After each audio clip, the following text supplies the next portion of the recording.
Meera road स्थित महापौर आवास में आंतरिक परिवर्तन कर महिला भवन का निर्माण किया गया है। इसका लोकार्पण समारोह कल विश्व महिला दिवस के अवसर पर महापौर ज्योत्सना हसनाले व आयुक्त दिलीप ढोले के हाथों हुआ है। इस मौके पर उप महापौर हसमुख गहलोत, सभागृह नेता प्रशांत दलवी, महिला एवं बाल कल्याण समिति की अध्यक्ष मीरा देवी यादव, उपाध्यक्ष विविता नाइक, समिति की सदस्य अतिरिक्त आयुक्त विजय कुमार महसाल, अतिरिक्त आयुक्त संभाजी पानपट्टे, उपायुक्त मारुति गायकवाड़, शहर अभियंता शिवाजी बारकुंड, उपायुक्त संजय शिंदे, उपायुक्त रवि पवार, कार्यकारी अभियंता दीपक खांबित व मनपा के कर्मचारी अधिकारी उपस्थित थे। क्षेत्र की सभी महिलाओं को सशक्त बनाने के उद्देश्य से इस महिला भवन का निर्माण किया गया है। इस महिला भवन में 5 विभिन्न प्रकार के प्रशिक्षण केंद्र स्थापित किए गए हैं। महिला भवन में महिलाओं निःशुल्क योग प्रशिक्षण, कंप्यूटर प्रशिक्षण, लघु उद्योग, कपड़ा बैग बनाने का प्रशिक्षण, सैनिटरी पैड बनाने का प्रशिक्षण आदि दिया जाएगा। मीरा भाईंदर शिवसेना ने आगामी नगर पालिका चुनाव में 60 से अधिक सीटें जीतने के अपने लक्ष्य की घोषणा की है।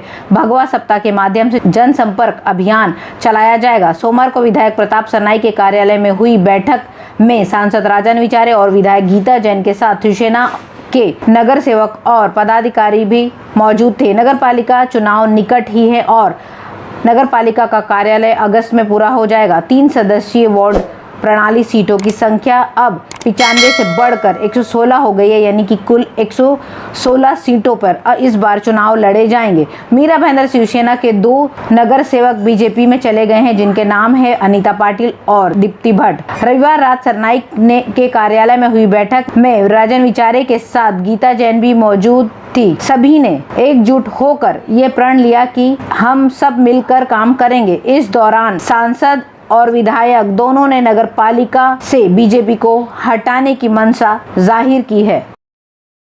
भाईंदर को भौगोलिक दृष्टि से देखा जाए तो मीरा भाईंदर शहर 3 तरफ से समुद्री खाड़ी और एक तरफ से संजय गांधी राष्ट्रीय उद्यान के घने जंगलों से घिरा हुआ है, जिससे शहर में पहले बड़ी संख्या में विभिन्न प्रकार के जानवर और पक्षियों की मौजूदगी दिखाई देती थी। मुंबई से सटे होने के कारण मीरा भाईंदर शहर में भी विगत 2 दशकों में तेजी से विकास शुरू हुआ है। धीरे धीरे बड़े पैमाने पर वृक्षों की कटाई भी हो रही है और शहरीकरण के कारण कई पक्षियों और तितलियों की प्रजातियां भी खत्म होती चली जा रही हैं। इसलिए मनपा द्वारा इनके संवर्धन और इनकी संख्या बढ़ाकर शहर का प्राकृतिक संतुलन बनाए रखने के लिए कदम उठाए जा रहे हैं। इसमें मनपा प्रशासन ने शहर में वनों की कटाई को कम कर शहर को गार्डन सिटी बनाने का फैसला लिया है। हाल ही में प्रस्तुत प्रशासनिक बजट में इसके लिए प्रावधान किया गया है।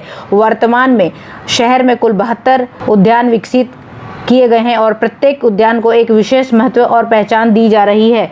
साथ ही उद्यान के वृक्षों पर नकली घोंसले लगाए जाएंगे और इन घोंसलों में भोजन और पानी बर्ड फीडर भी उपलब्ध कराया जाएगा। इससे पक्षियों की संख्या बढ़ाने में मदद मिलेगी। इस संबंध में मनपा आयुक्त दिलीप ढोले का कहना है कि मीरा भाईंदर शहर की पहचान उद्यानों और तालाबों के शहर के रूप में हो तथा शहर की प्राकृतिक संपदा का संवर्धन, पर्यावरण का विकास हो, उद्यानों में अधिक से अधिक विभिन्न प्रजातियों के पक्षियों का निवास हो। इसके लिए हम प्रयत्नशील हैं। उद्यान विभाग के उपायुक्त संजय शिंदे ने बताया कि मौजूदा स्थिति में प्रकृति के संतुलन को बनाए रखने में पक्षी और तितलियां बहुत महत्वपूर्ण भूमिका निभाते हैं।